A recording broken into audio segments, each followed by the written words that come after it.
Selamat tahun baru semuanya untuk subscribers Valentino Jebret. Terima kasih kalian semua kalau menyaksikan episode perdana di tahun 2025 ini.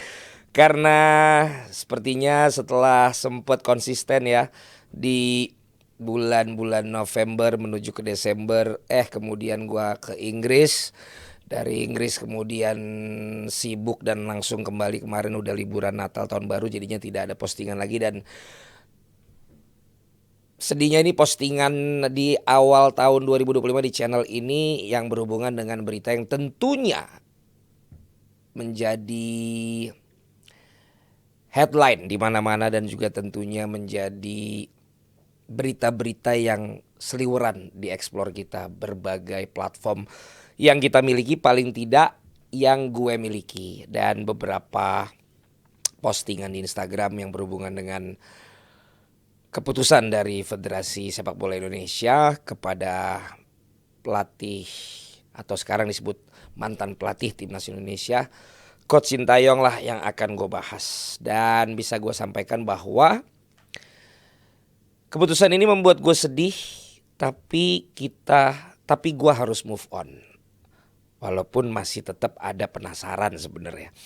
Tapi ya itu kan hal yang biasa dalam kehidupan kita juga ya. Jadi angle yang mau gue ambil lebih kepada angle secara hal apa sih yang bisa kita dapatkan, yang bisa kita simpulkan ketika kita melihat ada pemberitaan yang berhubungan dengan pemberhentian kerja seperti yang sedang kita ramai bicarakan ini. Teman-teman gue yang pengamat juga udah punya legal standing masing-masing. Begitupun juga dari sisi federasi juga sudah punya statement resmi. Pun juga dari berbagai pihak yang sudah punya point of view. Walaupun memang gue penasaran juga ya, dari sisi Coach Sintayong sampai hari ini belum ada respon. Begitupun juga dari sisi pemain, walaupun sudah banyak yang memberikan ucapan-ucapan terima kasih dan perpisahan kepada Coach Sintayong, maupun juga dari pandangan-pandangan yang memang berada di dalam tim nasional gitu. Karena menurut gue point of view itu juga bisa jadi sesuatu yang penting, tetapi ya semua punya hak untuk menyampaikan atau tidak menyampaikan sesuatu. Memulai dari mana juga agak sulit bagi gue untuk bisa membuat ini lebih tertata ya. Karena kalau enggak ini bisa ngalor ngidul dan cukup panjang. Kenapa? Karena sebelum akhirnya ini diumumkan resmi memang ada banyak desas-desus yang gue terima. Ada juga pandangan-pandangan yang menyampaikan ini sedang terjadi begini nih, sedang begini katanya nih, makanya begini, kira-kira gitulah. Tapi gue juga udah sampaikan di Instagram gue, segala sesuatu itu gue sebut dengan informasi-informasi yang informal dan tidak official.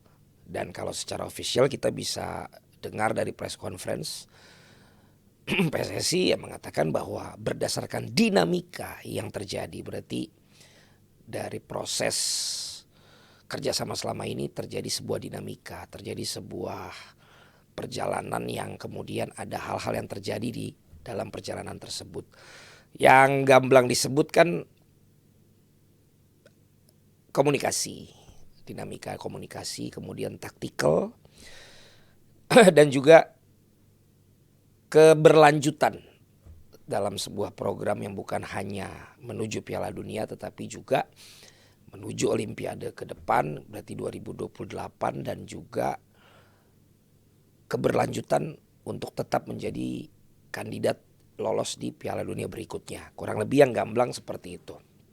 Nah, poin yang kemudian bisa gue simpulkan terhadap apa yang saat ini sedang terjadi, kurang lebih gambarannya seperti ini.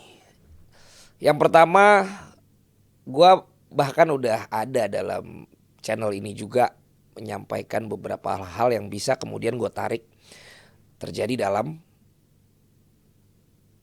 dalam, gue mau bilang kasus ini bukan kasus, masalah ya jangan dibilang masalah, dalam subjek ya, dalam perihal keputusan federasi terhadap Coach Sintayong. Yang pertama, dalam setiap organisasi itu ada masanya. Nah, kalau yang catchy bilang setiap masa ada orangnya, setiap orang ada masanya masing-masing. Dan di sini gue pikir ini adalah end of era yang dialami oleh oleh Coach Sintayong setelah menjadi suksesor sebelumnya ada Luis Milla. Nah, kalau kita lihat Luis Milla ini berada di zamannya ketua umum sebelum Pak Iwan Bule. Siapa berarti ketua umumnya ya? Bapak Edi Rahmayadi yang juga sebelumnya menjadi gubernur Sumatera Utara dengan mendatangkan Luis Milla. Begitu dicintai, begitu disegani juga dan disukai juga oleh para masyarakat Indonesia, tapi kemudian sampai juga ke era berakhirnya dia dengan berbagai cerita mengapa itu bisa berakhir. Menuju ke masanya Pak Iwan Bule mendatangkan seorang Coach Sintayong dengan impresi ketika dia menyampaikan dengan fisik yang seperti kurang lebih orang-orang Korea, Indonesia diharapkan bisa seperti yang dilakukan oleh Coach Sintayong dengan mengalahkan Jerman waktu itu di Piala Dunia. Awalnya mendapatkan banyak tentangan, mendapatkan banyak kritikan juga karena banyak yang masih belum move on dari Coach Luis Milla. Mulai dari metode kepelatihannya, kemudian juga apakah melanjutkan Villanesia yang sudah dibangun oleh Luis Milla, sampai pada masa pandemi jadi belum bisa terlihat jelas, dan akhirnya kemudian sampai dengan sekarang ini apa yang sudah dilakukan oleh Coach Sintayong. Kurang lebih di IG-nya Jebret Media juga udah ada ya, membawa Indonesia Piala Asia langsung untuk babak Piala Asia, di usia Asia U23 juga lolos ke babak semifinal. Sekarang juga ada di peringkat ketiga kualifikasi Piala Dunia. Terlepas juga dari beberapa kali di AFF belum berhasil, dan juga beberapa hasil-hasil lain yang kalian bisa lihat lengkapnya di Instagramnya Jebret Media. Masuk kepada masa yang berbeda lagi.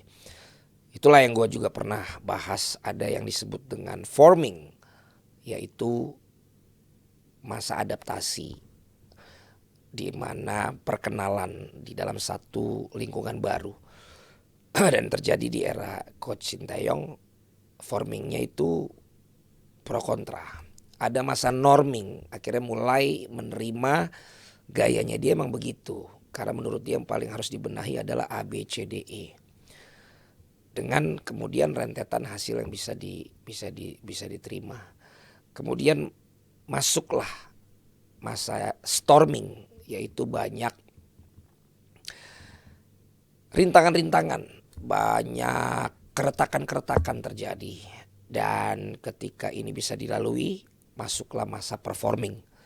Tetapi bukan berarti begitu masa performing dia tidak bisa balik lagi ke fase-fase sebelumnya. Itu bisa kembali lagi. Teman-teman melalui kolom komen silakan, menurut kalian apakah memang masa berakhirnya Coach Sintayong ini setelah performing balik lagi kemudian jadi ada storming di sana, atau memang sebenarnya masanya Sintayong ini baru sampai ke storming dan belum sampai ke performing, tetapi kemudian sudah harus berakhir. Tapi ternyata dalam ilmu organisasi ini sudah dimodelkan oleh orang-orang yang sudah melakukan penelitian terhadap ini. Itulah kenapa gue bilang ini menjadi pembelajaran yang pertama. Dan ketika kita tahu bahwa kita tidak bisa selalu berada menjadi itu era atau masanya kita, ya Tinggal memang bagaimana kita kemudian tidak lagi bisa melanjutkannya. Maksud gue adalah cara akhirnya kita tidak lagi bisa melanjutkan apa yang kita lakukan. Itu juga menurut gue bisa memunculkan pro dan kontra. Dan menurut gue inilah yang sekarang terjadi, di mana dianggap cara untuk kemudian memberhentikan di masa seperti ini, di saat seperti ini, ada yang mengatakan sesuai dengan apa yang disampaikan oleh federasi bahwa inilah masa yang tepat gitu loh, karena sebelumnya juga sudah disampaikan di evaluasi Exco setelah menghadapi China kan. Karena dari masa ini maka akan ada 2,5 bulan lagi untuk bisa memasuki forming, norming, dan yang tadi lagi gue bilang dengan pelatih yang baru tentunya. Tapi ada juga yang berpendapat bahwa ya dengan apa yang sudah didapatkan dan dilakukan sampai dengan saat ini, harusnya cara memberhentikannya tidak dengan seperti yang kemarin dilakukan gitu. Lagi-lagi ini ada point of view yang berbeda. Dan ini menunjukkan bahwa ada pandangan-pandangan yang tidak seragam dengan keputusan yang dibuat. Ingat, if you decide, you will divide. Jadi juga dalam teori leadership itu juga sudah bisa diukur ya. Kemudian yang kedua, dan ini gue ngalamin banget, batuk, bukan. Yang kedua, selama kita bekerja dengan orang lain, maka selalu ada konsekuensi untuk diberhentikan. Atau kalau tidak, mundurkan diri. Dan gue udah ngalamin dua-duanya. Diberhentikan alias di blacklist, disuruh gak bisa lanjutin lagi udah beberapa kali. Cuman memang gobloknya gue di saat kemudian gue dikasih kesempatan, karena prinsip gue malah pernah juga mundurkan diri. Ya dengan segala konsekuensi tentunya setelah itu. Sama dengan apa yang dialami oleh Coach Sintayong sekarang. I feel you, karena gue juga udah berapa kali mengalami itu. Dan itu adalah konsekuensi yang ada dalam kontrak. Di mana dalam kontrak ada opsi pemutusan kontrak. Jika memang kontraknya berakhir sampai dengan masa kontrak tersebut, maka tinggal apakah diperpanjang atau tidak. Kalau tidak, ya berarti memang sudah selesai. Tapi kalau dalam masa kontrak tersebut belum berakhir tapi kemudian ada pemberhentian, di situ juga biasanya diatur di dalam sebuah perjanjian kerjasama yang dilakukan di awal dengan segala konsekuensinya. Ada yang berhenti dan tidak dianggap jadi satu kewajiban satu dengan yang lain, biasanya karena force majeure. Tapi ada juga misalnya melanggar aturan-aturan tertentu sehingga pemberhentian yang dilakukan juga tidak perlu untuk menyelesaikan kewajiban salah satu pihak kepada pihak lainnya. Tapi ada juga klausul di mana akhirnya memang, kalau tadi biasanya disebut just cause ya, atau juga terbalik malah, bukan, udah gak usah kita masuk ke just cause. Atau juga dalam kontrak tersebut ya karena tidak ada yang dilanggar, tapi memang ada opsi pemberhentian dengan alasan di luar dari alasan yang tadi gue sebutkan, maka kemudian itu tetap bisa sah dengan segala konsekuensinya. Dan gue udah pernah bahas juga pelatih-pelatih di luar yang semakin kaya justru ketika mereka di PHK oleh klubnya. Dan ini menurut gue juga jadi sesuatu yang harus bisa diterima sama Coach Sintayong. Karena apa? Karena tadi gue bilang, saat kita masih bekerja dengan orang lain, konsekuensi itu selalu ada. Urusan ada perasaan sedih, kecewa,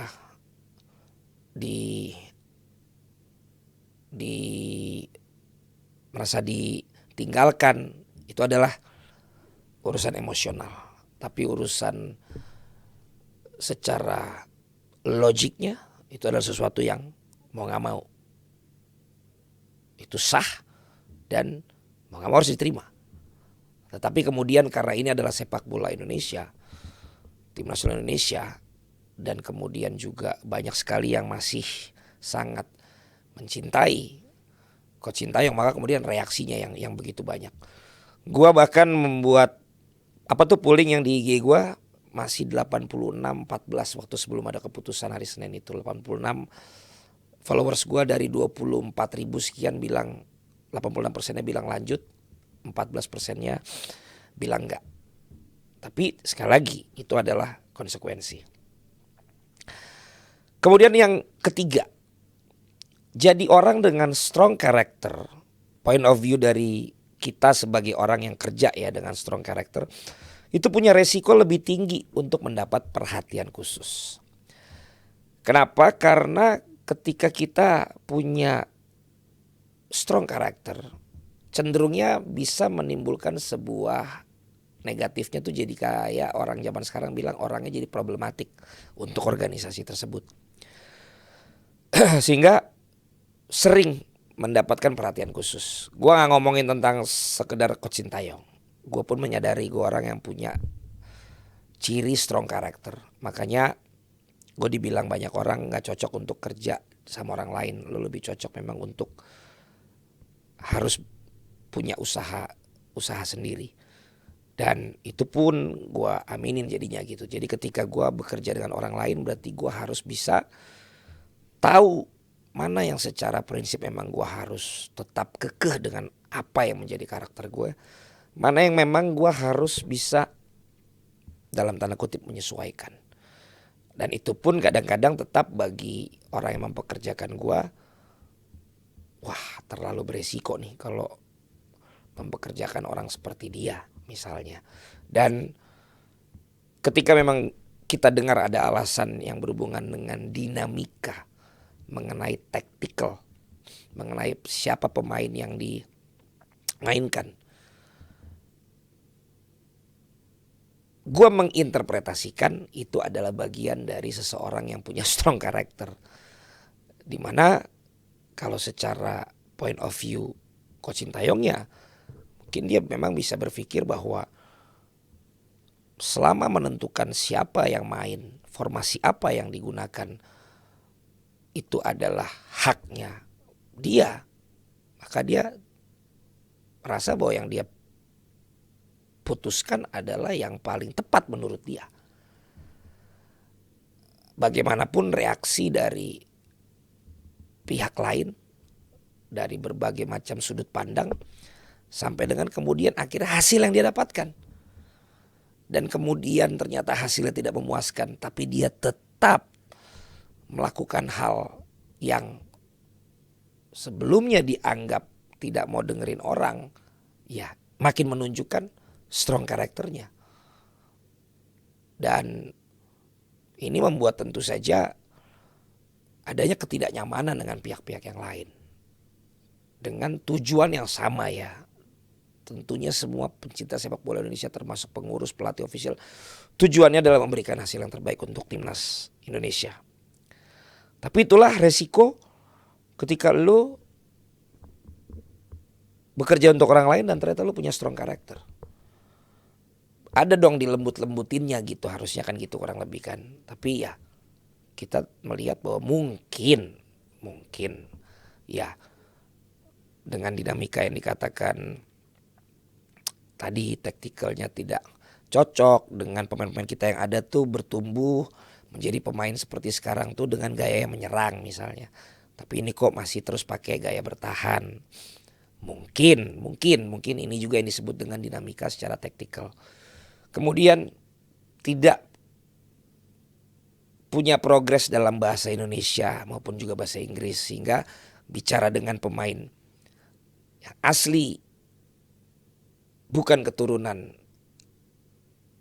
asli Indonesia tetap harus pakai translator, ataupun bicara dengan pemain keturunan yang bisa berbahasa Inggris pun harus pakai translator.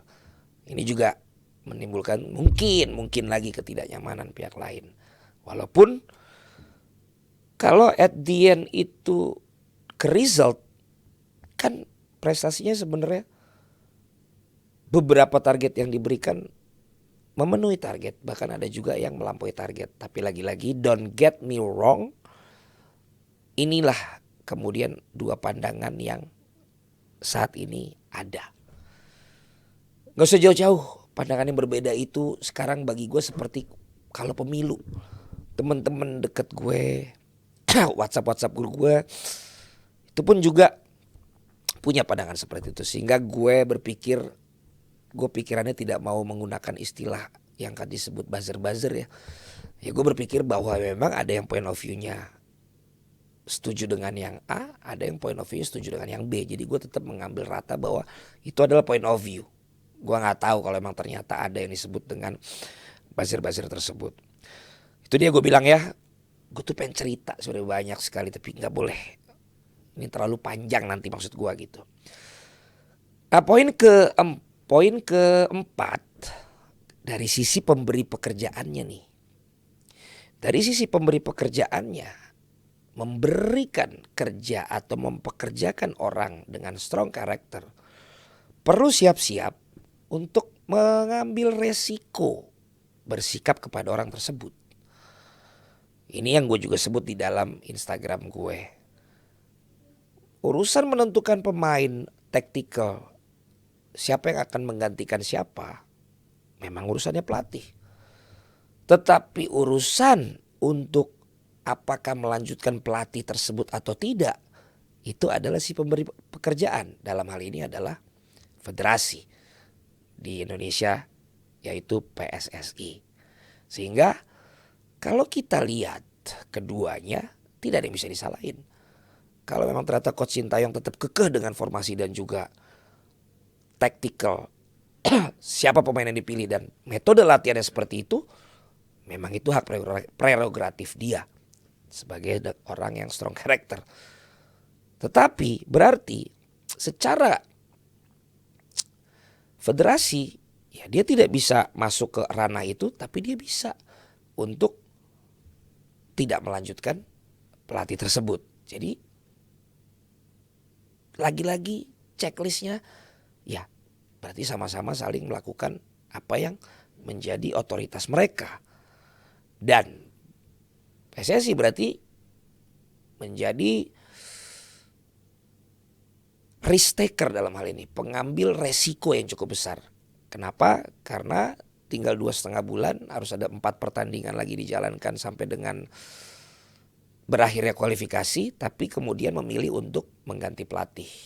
2,5 bulan menuju pertandingan pertama dari 4 tersebut. Dan tentu sudah ada kalkulasi-kalkulasinya seperti apa. Perlu keyakinan, perlu pembuat keputusan yang memang berani bersikap. Dan ini menunjukkan bahwa PSSI dalam hal ini adalah sebagai risk taker dan menunjukkan ya strong character juga gitu loh. Sehingga tidak menunggu sampai dengan kualifikasi selesai, tetapi harus diambil dari sekarang. Apakah memang hasilnya nanti akan jauh lebih baik atau tidak lebih baik. Dan itu juga di Jebret Media kalau kalian perhatikan Abrar ya, Gary gitu kan, itu mengerti dalam hal ini gue sebagai pemimpin mereka di sini ya. Kadang kita juga punya hubungan yang baik dengan beberapa teman-teman yang menjadi pengisi acara di sini, tapi kemudian ketika gue harus membuat keputusan, ya kadang-kadang dengan strong character yang ada di sini, ada yang memang kita tetap jalan bersama, ada yang ya kita harus ambil keputusan untuk tetap berteman tapi tidak berjalan bersama-sama dengan pengambilan risiko yang tadi gue bilang. Dan kemudian yang kelima, dalam kehidupan ini kita tidak bisa menyenangkan dan memuaskan semua pihak dalam satu momen. Dengan prestasi yang menurut gue prestasi tadi yang gue sebutkan dari Coach Sintayong, ada yang puas. Kalau dari follower gue ya berarti 86% tadi, termasuk gue. Kalau ada yang bertanya, lu masih abu-abu Len? Kalau gue termasuk gue. Terlepas dari memang gue ini penggemar timnas Belanda loh. Jadi memang gue juga penggemar sepak bola menyerang gitu. Tapi kenapa gue bisa bilang puas ya? Karena at the end gini, ketika kemudian gue juga menyatakan dukungan gue untuk menggunakan pemain-pemain keturunan, karena di situ gue sudah berdamai dengan program untuk bisa secara jangka pendek memberikan hasil terbaik dulu nih untuk bisa lolos ke Piala Dunia. Dengan catatan, lo boleh lihat gue ngomong di mana-mana, nanti untuk jangka panjang yang usia dini juga harus dengan perencanaan dan desain yang yang siap untuk jangka panjang. Tapi karena ini udah mepet dan udah di depan mata dan ada kesempatan, ya kenapa enggak? Toh ini semua adalah pemain Indonesia kok. Itu kan yang selalu gue sampaikan. Nah, termasuk dalam masalah tadi gue bilang, dalam masalah taktikal dan lain sebagainya ya. Dengan apa yang terjadi saat ini ya gue pikir ya oke gitu. Tapi lagi-lagi kan dinamika itu kita nggak tahu sebenarnya apa yang ada di dalam, sehingga mungkin kita taunya dari luar doang. Jadi gue bisa berkesimpulan seperti itu. Jadi kalau ternyata memang di dalam itu sesuatu yang memang sangat besar dan mengganggu stabilitas tim untuk 4 pertandingan ke depan, ya bisa jadi kalau gue tahu apa detailnya, ya bisa jadi gue juga mungkin punya pendapat yang berbeda. Tapi karena gue tidak tahu apa yang sebenarnya terjadi itu, ya itulah yang bisa gue sampaikan. Bahwa ada juga yang tidak senang, ada juga yang tidak sependapat, ya kita pun menghargai itu. Kalau yang sesama kayak gue ya memang yang bisa hanya memberikan komentar dan mengamati gitu. Bahwa ternyata ada yang Indonesia lebih bagus dengan dari dulu tuh memang main dari sayap menyerang. Terus pemain keturunan juga sekarang dari Belanda lebih senang dengan gayanya memang menyerang. Dan kemudian juga misalnya bahwa ya dulu memang pemain kita butuh belajar passing segala macam, waktu itu masih belum ada pemain keturunan yang seharusnya udah beda metode latihannya karena mereka udah tidak terlalu perlu lagi yang secara fisik dan secara dasar, tetapi perlu secara taktikal yang cocok. Nah, itu ada juga point of view dan kita pun menghargai itu. Dan ketika point of view itu juga didapati oleh federasi, saya pun ya menghormati itu gitu, karena tetap yang paling tahu kan pasti yang ada di dalam. Sekali lagi gue hanya mengamati dari luar. Yang paling tahu tetap yang ada di dalam. Federasi, pemain, pelatih, official, itu pasti yang paling tahu.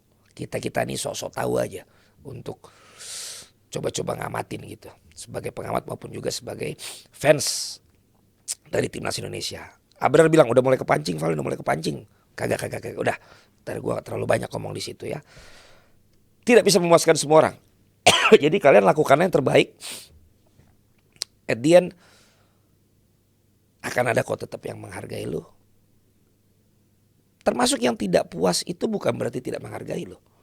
Beda ya. Bisa jadi memang dia tidak puas tapi dia tetap respect sama lu. Jadi tenang aja. At the end dengan apa yang lu kerjakan yang terbaik dari diri lu, yang tulus dari diri lu, pasti akan ada yang tetap menghargai lu dan juga puas dengan lu. Your hate make me stronger, your love make me unstoppable. Itu kata Ronaldo. Padahal gue fansnya Messi. Tapi kalau memang ada yang bagus dari dia, kenapa gak gue ambil hal yang bagus? Yang bikin makin kuat adalah yang benci sama kita. Tapi yang bikin kita tidak terhentikan adalah yang mencintai kita. Jadi fokuslah kepada orang yang memang menghargai apa yang lo lakukan. Dan tetap respect sama orang yang memang memberikan masukan dan kritikan kepada lo.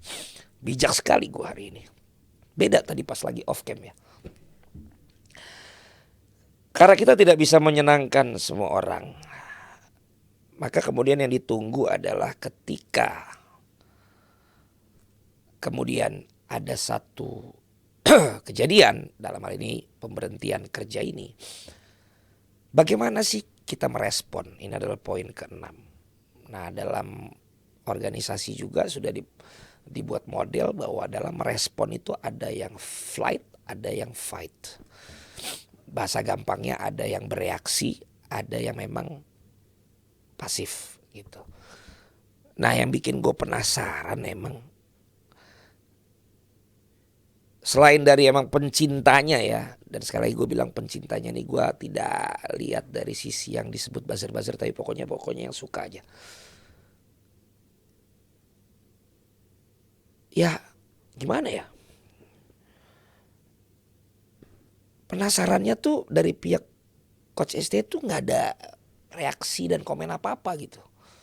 Dari masa gonjang ganjing, dari masa kemarin di hari Senin, dan setelah ini saat gue bikin syuting ini adalah H+1-nya, belum ada gitu dari dia maupun yang mewakili dia. Kalaupun ada yang rame dari anaknya segala, itu kan bukan mewakili dia ya, itu lebih ke opini pribadi juga. Tapi jadinya buat check and balance kita buat ngamat-ngamatin tuh jadi agak sulit gitu. Dan gue lebih susah sebagai pengamat, termasuk pengamat perilaku, untuk mengamati yang malah responnya diem. Karena akhirnya kita cuma tidak bisa mencari kecenderungan, tapi kita cuma akhirnya menduga-duga doang gitu. Ya nanti kita lihat dalam beberapa hari ke depan atau beberapa waktu ke depan apakah memang akhirnya akan ada reaksi dan lain sebagainya. Poinnya adalah itu tergantung kalian juga. Ketika kalian mengalami satu kejadian tertentu, apakah reaksi kalian melawan atau reaksi kalian diam. Dan kalau bisa menghindari konflik. Dan bisa kita apresiasi juga bahwa dari pihak federasi mengatakan bahwa ya kita tidak mau ini seperti habis manis padi buang, hubungan juga tetap baik. Jadi kita pengen pengakhiran kerjasama ini juga berakhir dengan sama-sama menerima segala hak dan kewajiban yang akan diselesaikan, dan dua pihak bisa untuk move on dan bisa untuk melanjutkan lagi ke depan apa yang masing-masing dilakukan, mendapatkan hasil yang terbaik. Tapi ya sekali lagi di poin ke-6 tadi, dalam merespons itu dan kecenderungannya sulit malah untuk menangkap kalau yang reaksinya diam gitu. Makanya ada yang bilang kan, diam bukan berarti sekedar diam, tapi diam juga ada yang berarti punya makna gitu. Tapi di sisi lain, termasuk gue biasanya gue mah reaktif kalau gue bukan diam gitu. Karena bagi gue ketika diam gue merasa wah gue tidak menyuarakan apa yang ada dalam hati gue gitu. Nah gue orangnya tipenya reaktif. Ya tapi ternyata di sini ada yang memilih untuk diam. Nah gue jadi teringat juga waktu kita bikin awarding, terus ada perwakilan dari KOI waktu itu menyinggung tentang program pemain keturunan dari PSSI dan juga kemudian bagaimana pribadi dari Coach STY. Dan akhirnya gue dibully, Jebret Media dibully, sampai akhirnya gue buat klarifikasi bahwa gue mensupport apa yang dilakukan oleh yang tadi gue bilang lah, pemain keturunan, percaya kepada Coach Sintayong, percaya kepada Coach Indra Safri, percaya kepada Coach Nova. Gue jadi kepikiran ya, waktu pas awarding itu apakah dinamika itu udah terjadi ya? Jangan-jangan malah yang waktu gue memberikan reaksi itu malah sebenarnya ada pihak-pihak memang sudah ya udahlah ya, lu udah ngerti lah ya, kira-kira gitulah ya. Kepancing lagi gue mabrar. Dan yang terakhir, yang ke-7, point of view baik dari yang memberikan pekerjaan maupun juga yang mendapatkan pekerjaan, jangan sampai kalian kehilangan apa yang sebenarnya kalian inginkan. Dan termasuk point of view kita sebagai fans, seperti yang gue sampaikan di awal, ciakilah callback. Kita boleh sedih, tapi kita harus move on. Dan tujuan kita tetap mendukung tim nasional Indonesia sampai lolos ke Piala Dunia 2026. Tepuk tangannya mana? Jadi dari poin-poin semua yang gue sebutkan, gue pengen encourage kalian. Kalian boleh pro STY, kalian boleh pro PSSI. Tapi gue yakin kedua dalam tanda kutip sampai hari ini, kubu ini pasti punya satu kesamaan, yaitu siap-siap tepuk tangan ya. Punya satu kesamaan, yaitu pro tim nasional Indonesia. Saling menghargai perbedaan dan jangan sampai juga melukai personalnya, tapi beradu argumentasinya yang harus kita kuatkan, tapi tidak melukai personalnya. Kalau dari gue sih tetap itu, karena gue pun pernah mengalami ya yang namanya dibully satu Indonesia, tapi ternyata salah juga. Di balik itu ternyata banyak juga yang mensupport gue. Kalau lihat juga postingan gue di Jepang, nggak nyangka teman-teman TKI yang di sana, bahkan sampai ada Garuda Jepang juga, turis-turis Indonesia yang lagi ada di Jepang itu bisa mengenali gue. Mereka ngajak ngobrol, ngajak foto, ya artinya tetap banyak yang tetap mengenal kita dengan baik. Bahkan ya, kalaupun amit-amit kita nggak lolos pun, yuk kita tetap tidak pernah berhenti memberikan dukungan kepada tim nasional Indonesia. Siapapun pelatihnya, siapapun pemainnya, siapapun officialnya, dan siapapun orang-orang yang ada di federasinya. Karena kita sebagai supporter, kita punya suara untuk memberikan dukungan di stadion, untuk memberikan dukungan doa di platform di mana kita menyaksikan, untuk memberikan support bagi tim nasional kita, dan untuk terus memberikan masukan, memberikan pujian, memberikan kritikan, yang semuanya itu adalah untuk keberhasilan tim nasional Indonesia. Karena kita sudah begitu dekat dengan prestasi masuk ke Piala Dunia, kita sudah berproses untuk bisa menunggu berpuluh-puluh tahun untuk orang yang seumuran gue misalnya. Dan mudah-mudahan kebayang kalau kita bisa lolos di tahun 2026, Amerika, Meksiko, Kanada. Banyak sekali pasti penonton Indonesia yang juga akan hadir di sana. Sekali lagi, tetap akan ada yang pro, tetap akan ada yang kontra kalau antara federasi dan juga Coach STY, tapi kita sama-sama pro tim nasional Indonesia. Siapa kita? Indonesia. Mudah-mudahan konten ini aman. Tapi pasti aman lah, karena itulah apa yang dari hati gue yang gue sampaikan. Sampai ketemu lagi di episode berikutnya. Jebret.